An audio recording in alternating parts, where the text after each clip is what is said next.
Mi visión del mundo. Autor Albert Einstein. Curiosa es nuestra situación de hijos de la tierra. Estamos por una breve visita y no sabemos con qué fin, aunque a veces creemos presentirlo. Aunque la vida cotidiana no es necesario reflexionarla demasiado, estamos para los demás, ante todo para aquellos de cuya sonrisa y bienestar depende nuestra felicidad, pero también para tantos desconocidos a cuyo destino nos vincula una simpatía. Pienso 1000 veces al día que mi vida externa e interna se basa en el trabajo de otros hombres, vivos o muertos. Siento que debo esforzarme por dar en una misma medida en que he recibido y sigo recibiendo. Me siento inclinado a la sobriedad, oprimido muchas veces por la impresión de necesitar del trabajo de los otros, pues no me parece que las diferencias de clase puedan justificarse. En última instancia reposan en la fuerza, y creo que una vida exterior modesta y sin pretensiones es buena para todos en cuerpo y alma. No creo en absoluto en la libertad del hombre en un sentido filosófico. Actuamos bajo presiones externas y por necesidades internas. La frase de Schopenhauer, un hombre puede hacer lo que quiere, pero no puede querer lo que quiere, me bastó desde la juventud. Me ha servido de consuelo, tanto al ver como al sufrir las durezas de la vida, y ha sido para mí una fuente inagotable de tolerancia. Ha aliviado ese sentido de responsabilidad que tantas veces puede volverse una traba y me ayudó a no tomarme demasiado en serio ni a mí mismo ni a los demás. Así pues veo la vida con humor. No tiene sentido preocuparse por el sentido de la existencia propia o ajena desde un punto de vista objetivo. Es cierto que cada hombre tiene ideales que lo orientan. En cuanto a eso, nunca creí que la satisfacción o la felicidad fueran fines absolutos. Es un principio ético que suelo llamar el ideal de la piara. Los ideales que iluminaron y colmaron mi vida desde siempre son bondad, belleza y verdad. La vida me habría parecido vacía sin la sensación de participar de las opiniones de muchos, sin concentrarme en objetivos siempre inalcanzables tanto en el arte como en la investigación científica. Las banales metas de propiedad, éxito exterior y lujo me parecieron despreciables desde la juventud. Hay una contradicción entre mi pasión por la justicia social, por la consecución de un compromiso social y mi completa carencia de necesidad de compañía de hombres o de comunidades humanas. Soy un auténtico solitario, nunca pertenecí del todo al Estado, a la patria, al círculo de amigos, ni aún a la familia más cercana. Si siempre fui algo extraño a esos círculos es porque la necesidad de soledad ha ido creciendo con los años. El que haya un límite en la compenetración con el prójimo se descubre con la experiencia. Aceptarlo es perder parte de la inocencia, de la despreocupación, pero en cambio otorga independencia frente a opiniones, costumbres y juicios ajenos, y la capacidad de rechazar un equilibrio que se funde sobre bases tan inestables. Mi ideal político es la democracia. El individuo debe ser respetado en tanto persona. Nadie debería recibir un culto idolátrico. Siempre me pareció una ironía del destino de haber suscitado tanta admiración y respeto inmerecidos. Comprendo que surgen del afán por comprender el par de conceptos que encontré con mis escasas fuerzas al cabo de trabajos incesantes, pero es un afán que muchos no podrán colmar. Sé, claro está, que para alcanzar cualquier objetivo hace falta alguien que piense y que disponga, un responsable, pero de todos modos hay que buscar la forma de no imponer a dirigentes. Deben ser elegidos. Los sistemas autocráticos y opresivos degeneran muy pronto, pues la violencia atrae a individuos de escasa moral y es ley de vida el que a tiranos geniales suceden verdaderos canallas. Por eso estuve siempre contra sistemas como los que hoy priman en Italia y Rusia. No debe atribuirse el descrédito de los sistemas democráticos vigentes en la Europa actual a algún fallo en los principios de la democracia, sino a la poca estabilidad de sus gobiernos y al carácter impersonal de las elecciones. Me parece que la solución está en lo que hizo Estados Unidos, un presidente elegido por tiempo suficientemente largo y dotado de los poderes necesarios para asumir toda la responsabilidad.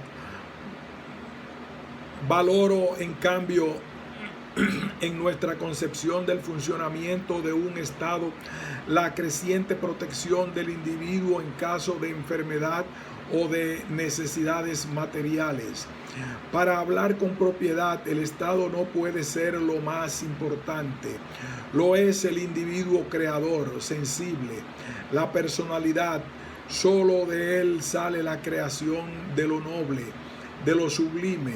Lo masivo permanece indiferente al pensamiento y al sentir. Con esto paso a hablar del peor engendro que haya salido del espíritu de las masas, el ejército al que odio.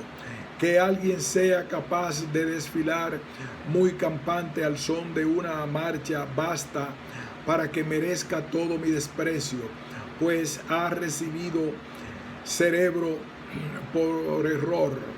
Le basta con la médula espinal. Habría que hacer desaparecer lo antes posible a esa mancha de la civilización. Como detesto las hazañas de sus mandos, los actos de violencia sin sentido y el dichoso patriotismo. Qué cínicas, qué despreciables me parecen las guerras. Antes dejarme cortar en pedazos que tomar parte en una acción tan vil. A pesar de lo cual tengo tan buena opinión de la humanidad que creo que este fantasma se hubiera desvanecido hace mucho tiempo si no fuera por la corrupción sistemática a que he sometido el recto sentido de los pueblos a través de la escuela y de la prensa, por obra de personas de instituciones interesadas económica y políticamente en la guerra. El misterio es lo más hermoso que nos es dado sentir. Es la sensación fundamental, la cuna del arte y de la ciencia verdaderos. Quien no la conoce, quien no puede asombrarse ni maravillarse, está muerto. Sus ojos se han extinguido. Esta experiencia de lo misterioso, aunque mezclada de temor, ha generado también la religión. Pero la verdadera religión es saber de esa existencia impenetrable para nosotros, saber que hay manifestaciones de la razón más profunda y de la belleza más resplandeciente, solo asequibles en su forma más elemental del intelecto. En ese sentido, y solo en este, pertenezco a los hombres profundamente religiosos. Un Dios que recompense y castigue a seres creados por Él mismo, que en otras palabras tenga una voluntad semejante a la nuestra, me resulta imposible de imaginar. Tampoco quiero ni puedo pensar que el individuo sobreviva a su muerte corporal, que las almas débiles alimenten esos pensamientos por miedo o por un ridículo egoísmo. A mí me basta con el misterio de la eternidad de la vida, con el presentimiento y la conciencia de la construcción prodigiosa de lo existente, con la honesta aspiración de comprender hasta la mínima parte de razón que podamos discernir en la obra de la naturaleza, del sentido de la vida. ¿Cuál es el sentido de nuestra vida? ¿Cuál es, sobre todo, el sentido de la vida de todos los vivientes? Tener respuesta a esta pregunta se llama ser religioso. Preguntas: ¿tiene sentido plantearse esta cuestión? Respondo: quien sienta su vida y la de otros como cosas sin sentido es un desdichado, pero algo más, apenas si merece vivir. El verdadero valor de un hombre se determina según una sola norma: en qué grado y con qué objetivo se ha liberado de su yo. De la riqueza. No hay riqueza capaz de hacer progresar a la humanidad, ni aún manejada por alguien que lo proponga. A concepciones nobles, a nobles acciones, solo conduce el ejemplo de altas y puras personalidades. El dinero no lleva más que al egoísmo y conduce irremediablemente al abuso. Podemos imaginar a Moisés, a Jesús, a Gandhi, subvencionados por el bolsillo de Carnegie, a comunidad y personalidad. Al pensar en nuestra vida y trabajo caemos en cuenta de que casi todo lo que hacemos y deseamos está ligado a la existencia de otros hombres. Nuestra manera de actuar nos emparenta con los animales sociables. Comemos alimentos elaborados por otros hombres, vestimos ropas confeccionadas por otros hombres y vivimos en casas construidas por otros hombres. Casi todo lo que sabemos y creemos nos fue transmitido a través de un lenguaje establecido por otros hombres. Sin el lenguaje, nuestro intelecto sería pobre, comparable al de los animales superiores. Así, debemos confesar que si aventajamos a los animales superiores es gracias a nuestra vida en comunidad. Un individuo aislado al nacer permanecerá en un estadio tan primitivo del sentir y del pensar como difícilmente podamos imaginarlo.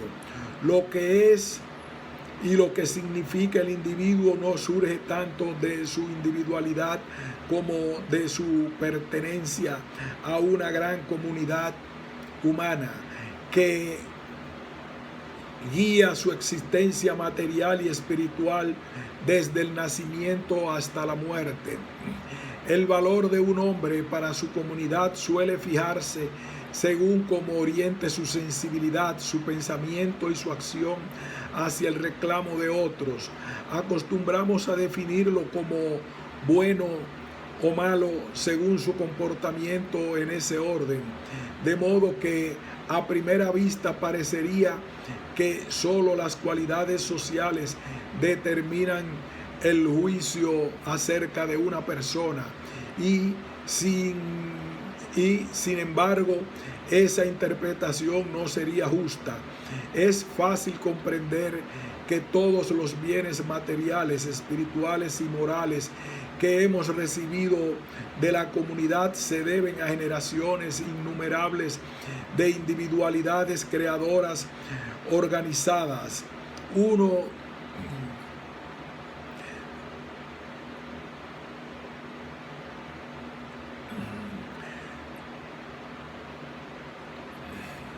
Solo el individuo aislado puede pensar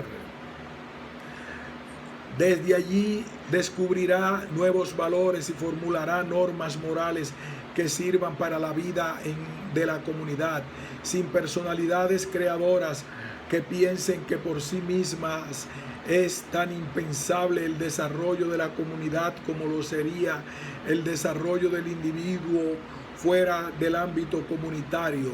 Una comunidad sana está pues tan ligada a la independencia de sus individuos como a su asociación dentro de su seno.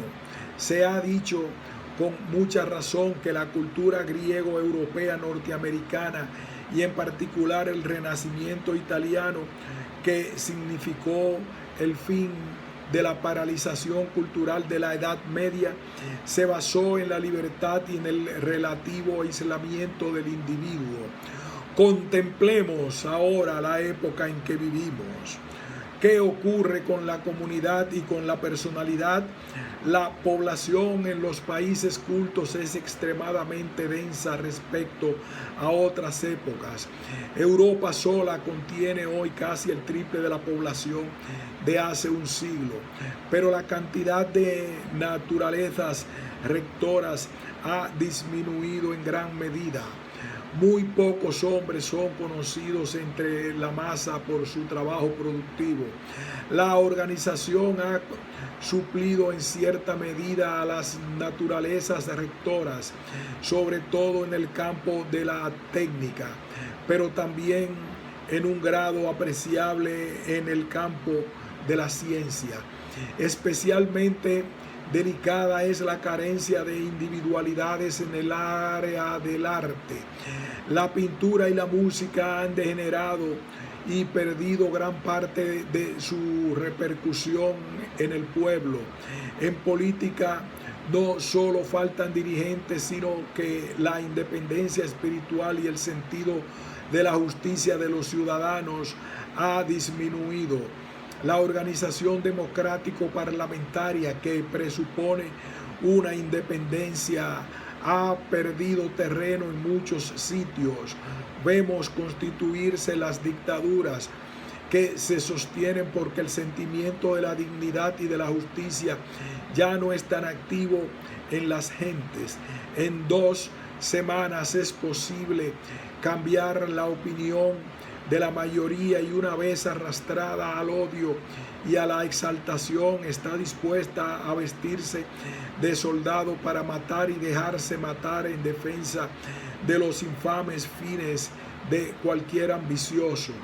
El servicio militar obligatorio es para mí el síntoma más vergonzoso de la falta de dignidad personal que padece hoy la humanidad. Debido a ello no faltan profetas que auguran un ocaso cercano de nuestra cultura.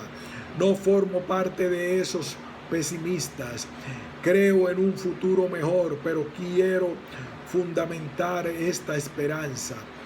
Los indicios actuales de decadencia se basan, según veo, en que el desarrollo de la economía y de la técnica ha agudizado tanto la lucha del hombre por la existencia que su libre maduración ha sufrido grave daño. Este desarrollo de la técnica exige cada vez menos trabajo humano para liberar a la comunidad de sus necesidades. Una repartición planificada del trabajo conducirá paulatinamente a la solución de necesidades sectoriales y ello llevará a una seguridad material del individuo. Esta seguridad, así como el tiempo libre y las fuerzas sobrantes, pueden ser benéficos para el desarrollo de la personalidad. De este modo, la comunidad volverá a sanar. Esperemos que los historiadores que vengan puedan interpretar las enfermedades sociales de hoy solo como males infantiles de una humanidad con ambiciones de superación, originadas solo por la excesiva rapidez del proceso cultural. El Estado y la conciencia individual. Es una pregunta antigua. ¿Cómo debe comportarse el hombre si el Estado lo obliga a ciertas acciones, si la sociedad espera de él cierta actitud que su conciencia considera injusta? La respuesta es fácil. Dependes por completo de la sociedad en que vives, así que debes someterte a sus leyes. No tienes responsabilidad por esas acciones cumplidas bajo coacción irresistible. Basta decirlo con tanta claridad para comprender cuánto choca una interpretación de este tipo con la conciencia de rectitud. La coacción exterior puede atenuar en cierto grado la responsabilidad del individuo, pero nunca lo disculpará del todo. Esta interpretación es la que ha primado en los procesos de Nuremberg. Ahora bien, lo valioso de nuestras instituciones, leyes y costumbres radica en que salen de la recta conciencia innumerables individuos, y es que toda reforma moral resulta impotente si no es asumida por individuos vivos, movidos por la responsabilidad. Por eso, el esfuerzo por despertar el sentido de responsabilidad moral en el individuo es un importante servicio para la colectividad en conjunto. En nuestra época pesa sobre los representantes de las ciencias físicas y naturales, así como sobre los ingenieros, una responsabilidad moral especialmente grave. El desarrollo de los instrumentos militares de destrucción masiva cae dentro del campo de sus actividades. Por esto creo que la fundación de una Society for Social Responsibility in Science responde a una verdadera necesidad.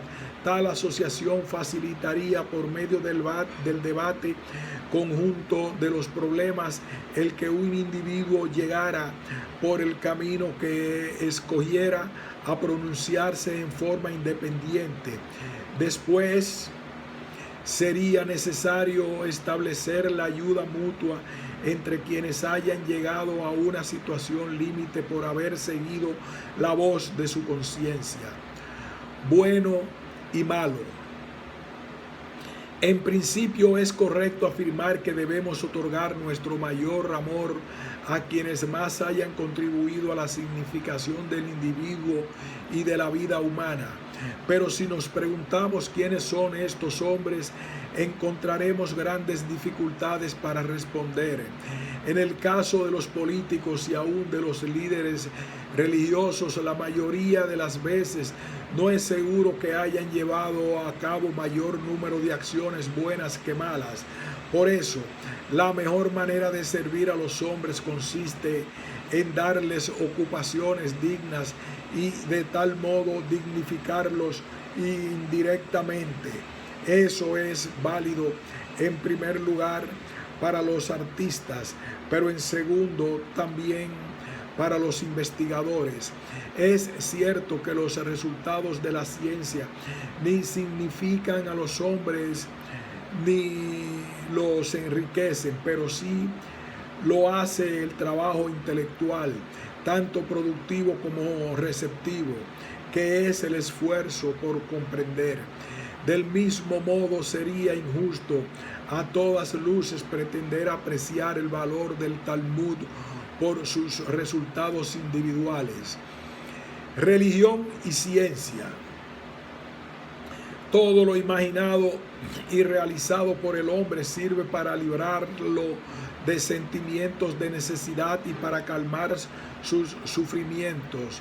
Hay que tenerlo en cuenta si queremos comprender los movimientos espirituales y su desarrollo, pues sentir y ansiar son el motor de todos los logros humanos, aunque esto parezca demasiado idealista.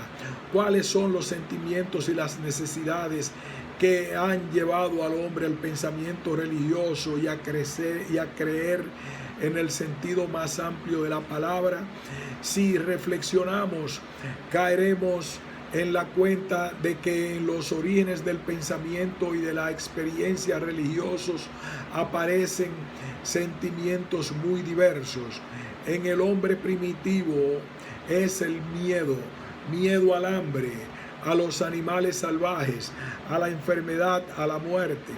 Debido a que ese nivel de existencia, la comprensión de las conexiones causales suele ser mínima, el ingenio humano se desdobla en entes más o menos análogos, de cuyas acciones o deseos dependen las acciones temidas. Entonces se da el deseo de captar la simpatía de dichos entes, celebrando ceremonias y haciendo sacrificios que, según creencias transmitidas de generación en generación, han de aplacarlos. Estoy hablando de la religión del miedo. Esta no es creada, pero sí establecida en gran parte por la formación de una casta de sacerdotes que se hace pasar por mediadora entre el pueblo y los temidos entes y funda posteriormente una supremacía.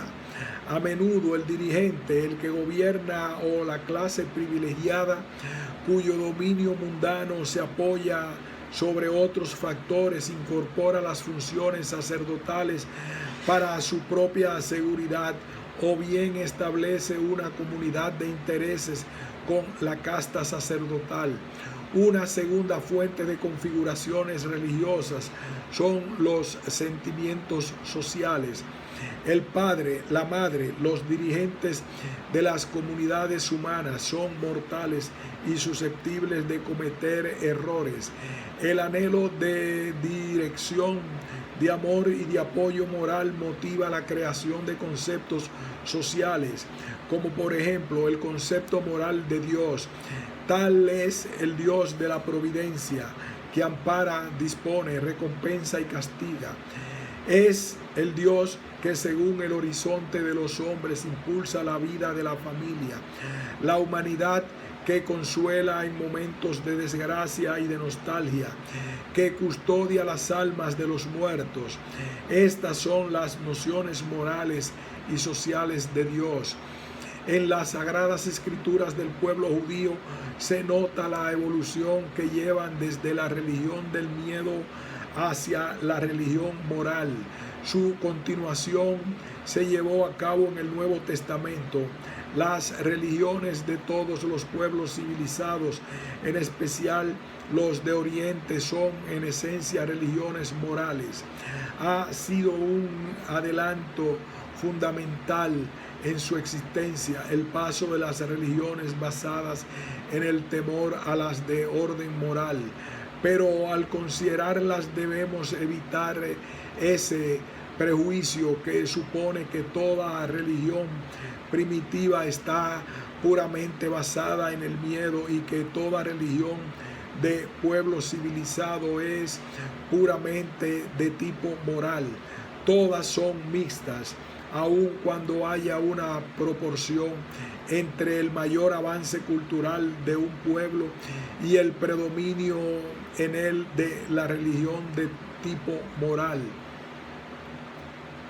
Lo que iguala a todas estas religiones es el carácter antropomórfico que atribuyen a Dios. Es un estadio de la experiencia religiosa que solo intentan superar ciertas sociedades y ciertos individuos particularmente dotados. En todas se encuentra un tercer grado de experiencia religiosa, aunque casi nunca esté tampoco en estado puro. Es la llamada religiosidad cósmica, difícil de comprender, pues de ella no surge un concepto antropomórfico de Dios.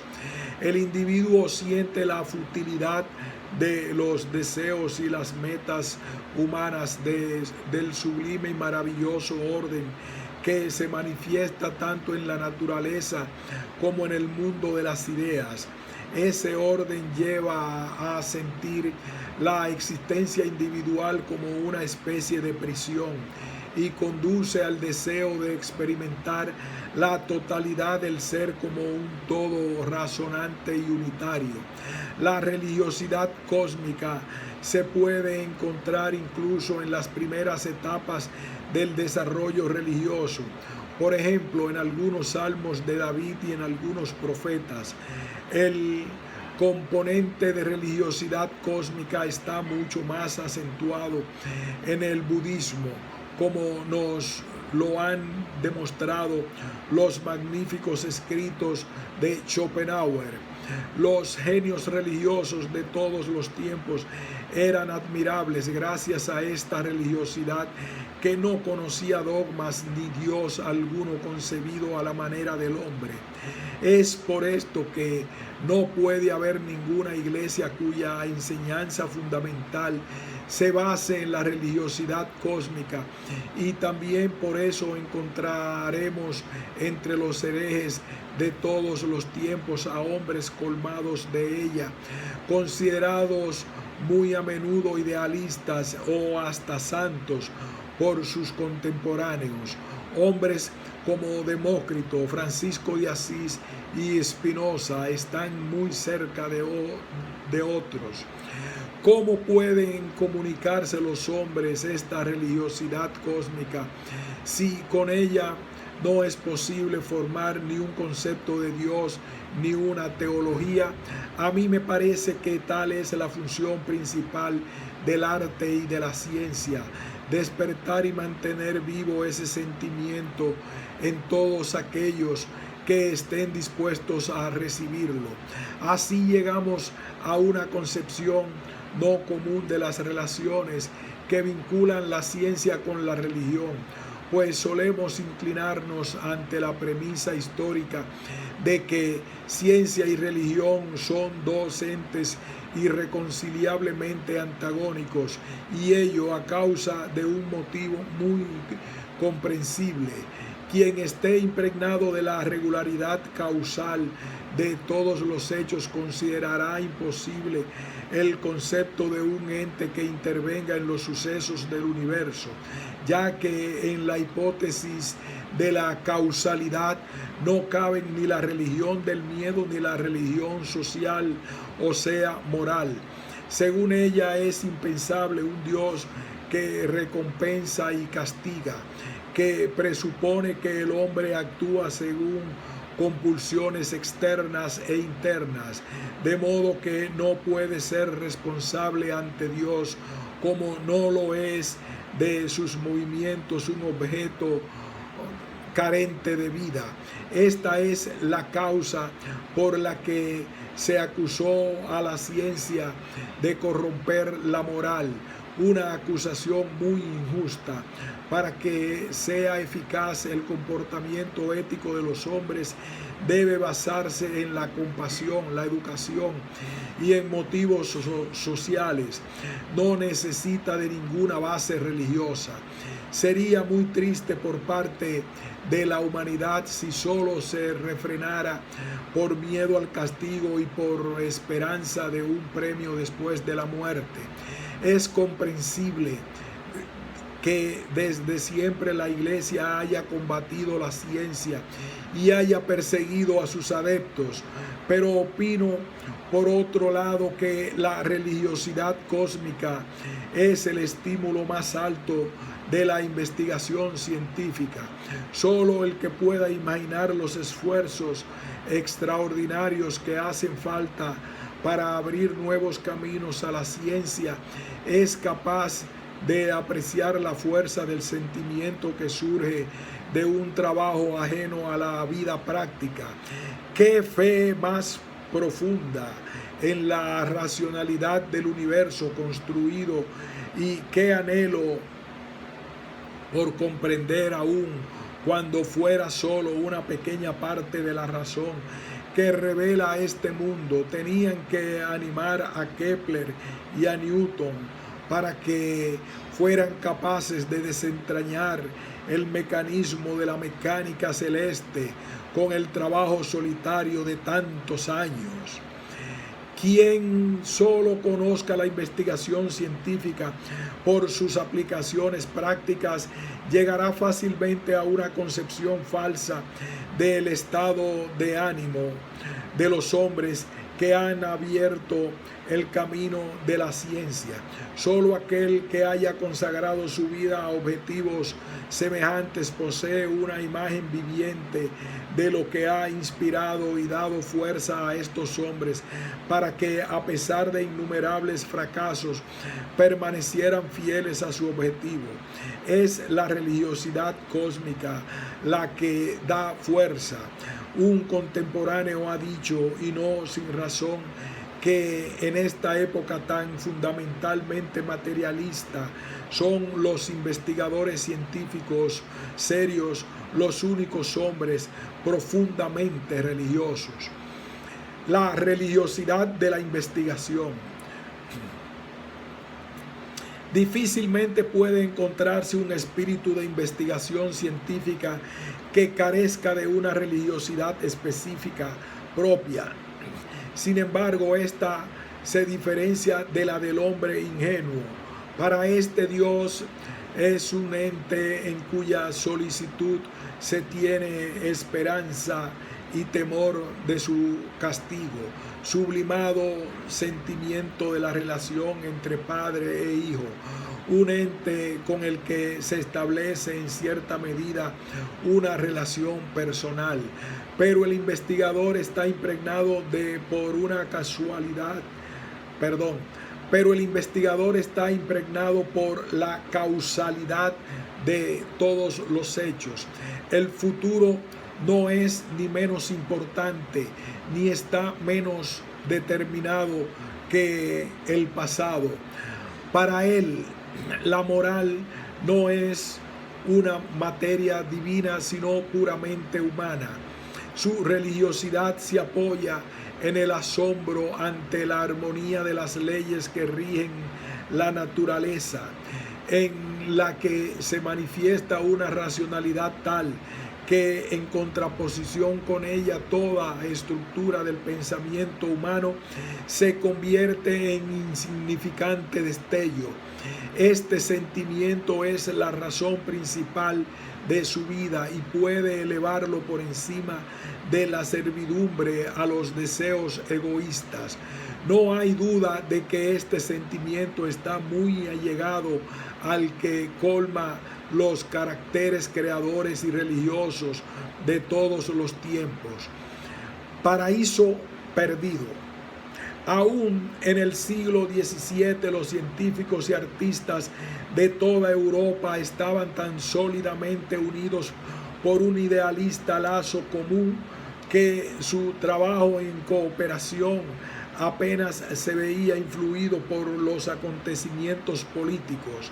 El uso generalizado de la lengua latina reforzaba aún más esta comunidad. Hoy contemplamos esta situación como un paraíso perdido. Las pasiones nacionales han destruido la comunidad de espíritus y el latín que antes unía a todos ya no se utiliza. Los científicos se han convertido en representantes de las tradiciones nacionales más radicales y han perdido el sentido de la comunidad. Estamos ante el desconcertante hecho de que los políticos, los hombres de la vida práctica, se han convertido en exponentes del pensamiento internacional. Son ellos quienes han creado la sociedad de naciones. Necesidad de la cultura ética. Tengo la necesidad de desear suerte y éxito a la sociedad para la cultura ética en ocasión de su jubileo. Desde luego, no es precisamente el momento de recordar con satisfacción lo logrado en el campo de la moral durante estos 75 años, pues No puede decirse que el desarrollo moral del hombre sea más perfecto ahora que en 1876. Entonces se creía que todo podía superarse. Entonces se creía que todo podía esperarse de la aclaración científica de los fenómenos, combatiendo los prejuicios y las supersticiones. Batalla importante que merecería la atención de los más capaces. En tal sentido, se ha logrado mucho en estos 75 años, sobre todo gracias a la difusión a través de la literatura y desde la escena. Pero que desaparezcan los obstáculos no implica que se haya ennoblecido la existencia social e individual. Junto a tal acción negativa, la búsqueda de una estructuración ético-moral de la vida en común es de importancia vital. Aquí no nos puede salvar ninguna ciencia. Incluso creo que la sobrevaloración de lo intelectual en nuestra educación dirigida hacia la eficacia y la practicidad ha perjudicado los valores éticos. No pienso tanto en los peligros que ha traído el desarrollo técnico de la humanidad, sino en la proliferación de un tipo de mutua falta de consideración, de una manera de pensar matter of fact, que se ha interpuesto como una capa de hielo entre las relaciones de los unos con los otros. El perfeccionamiento ético y moral es una meta más cercana a las tareas del arte que a las de la ciencia. También es importante la comprensión de los demás, pero esta solo da frutos si va acompañada de simpatías y de comprensión. Fascismo y ciencia. Carta al ministro Rocco en Roma. Muy estimado colega, dos de los científicos italianos de mayor prestigio se han dirigido a mí pidiéndome que le escribiera para evitar una injusticia que amenaza a los hombres de ciencia de Italia. Se trata de un juramento de fidelidad al sistema fascista. La petición consiste en que usted aconseje al señor Mussolini que ahorre esta humillación a los representantes de la ciencia. Por muy diferentes que sean nuestras opiniones políticas, estoy convencido de que al menos en un punto fundamental estamos de acuerdo. Ambos consideramos el desarrollo espiritual europeo como uno de nuestros bienes más importantes. Este se basa en la libertad de opinión y de enseñanza y en el axioma del que la búsqueda de la verdad se ha de anteponer a todas las demás. Solo sobre esta base pudo formarse en Grecia nuestra cultura y volver a surgir en Italia en el Renacimiento. Es un bien que se pagó con el martirio de grandes hombres y por ello aún hoy Italia es querida y venerada. Lejos de mis propósitos está discutir con usted las intromisiones en la libertad por parte de hombres que pueden justificarse con razones de Estado, pero la búsqueda de la verdad científica surgida de los intereses prácticos de la vida cotidiana tendría que ser sagrada para el poder estatal y es de gran interés para todos el que los servidores de la verdad no sean molestados. Con toda seguridad ello también interesa al Estado italiano y a su prestigio ante el mundo. De la libertad de enseñanza. A propósito del caso Gumbel, numerosas son las cátedras, pero escasos los profesores sabios y nobles. Numerosas y grandes son las aulas, pero pocos son los jóvenes que realmente tienen sed de verdad y justicia. La naturaleza ofrece muchas formas. pero raramente produce lo hermoso. ¿Por qué quejarse si lo sabemos todos?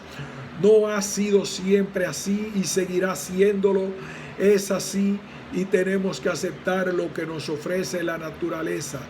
Pero existe al mismo tiempo un espíritu de los tiempos propio del sentir de cada generación que se transmite y que imprime a la sociedad su sello característico, y a la transformación de este espíritu temporal tiene que contribuir todo el mundo. Comparad el espíritu de la juventud de esta academia hace un siglo con el que existe hoy. Entonces se creería en un progreso de la sociedad humana, en un respeto por toda opinión honesta, en la tolerancia por la que vivieron y lucharon nuestros clásicos. Entonces existía la búsqueda de una unidad política más grande llamada Alemania. Entonces eran los jóvenes y los profesores académicos los que vivían impregnados de estos ideales. También ahora se intenta conseguir un proceso social, mayor tolerancia y libertad de pensamiento, una mayor unidad política llamada Europa. Pero ya no son ni la juventud académica ni el profesorado los portadores de las esperanzas e ideales del pueblo. Con esto estará de acuerdo todo aquel que contemple nuestra época desapasionadamente. Nos hemos reunido hoy para reflexionar sobre nosotros mismos. El motivo de esta reunión es el caso Gumbel.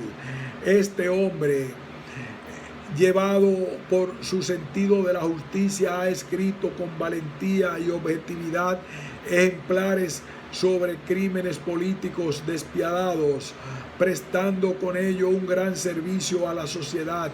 Estos días vemos cómo los estudiantes y parte del profesorado de su propia universidad lo atacan, a la vez que intentan expulsarlo del claustro. La pasión política no puede ir tan lejos.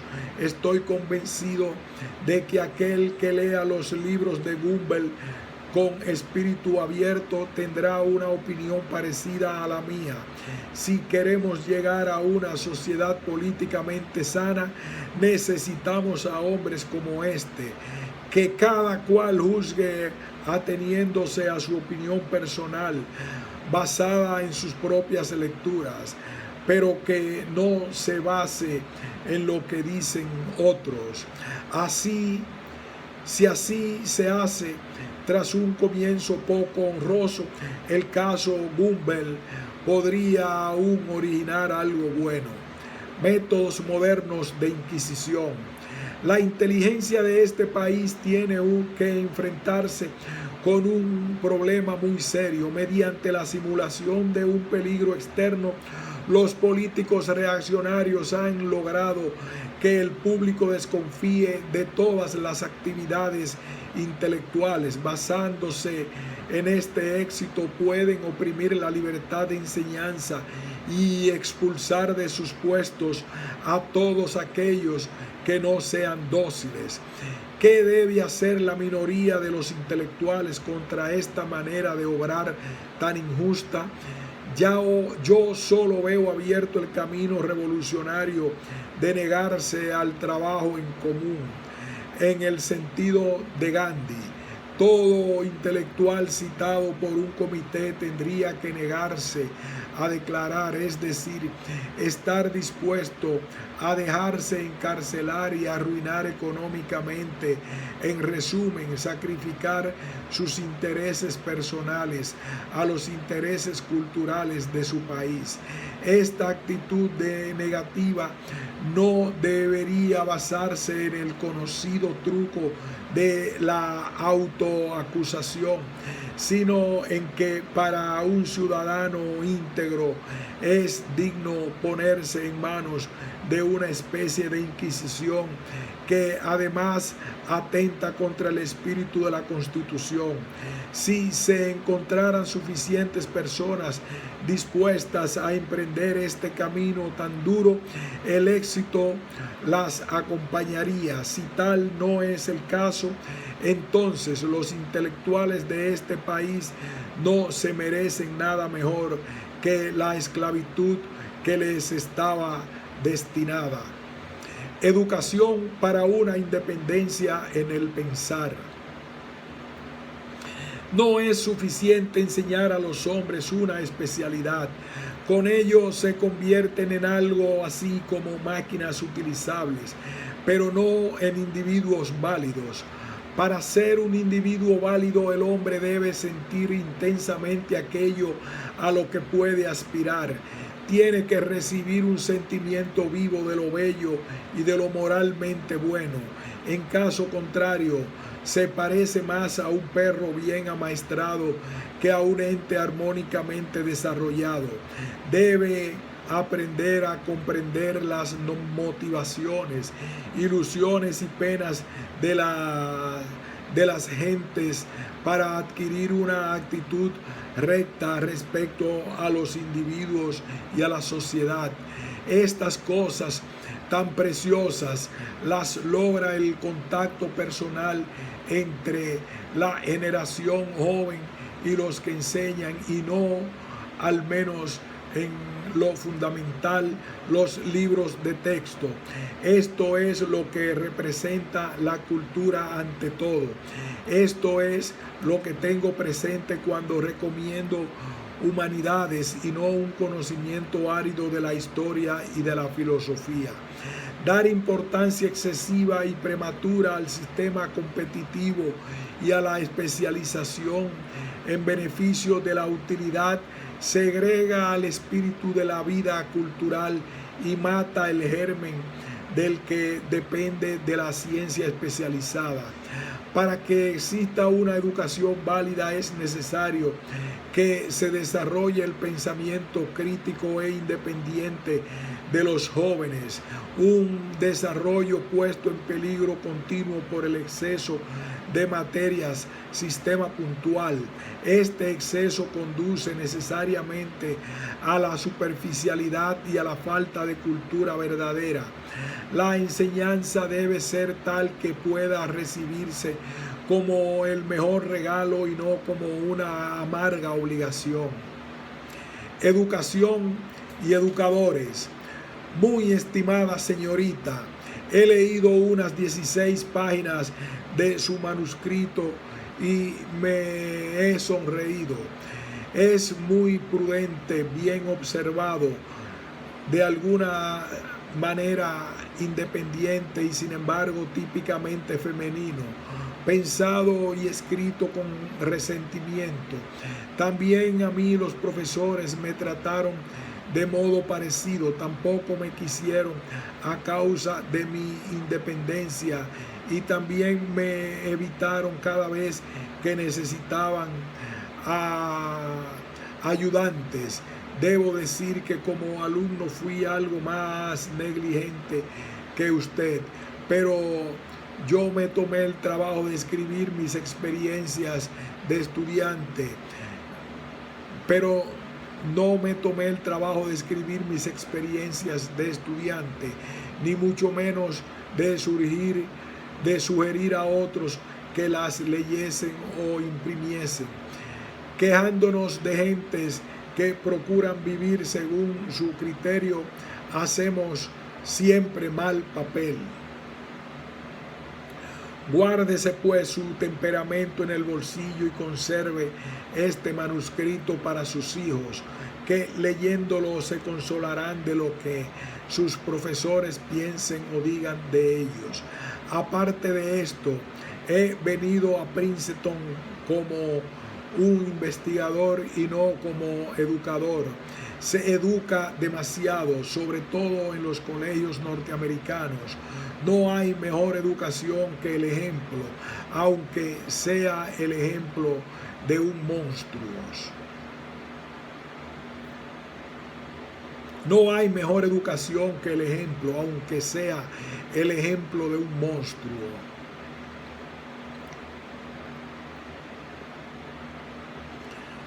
A los colegiales japoneses, aquí hacemos una pausa para continuar un poco más adelante.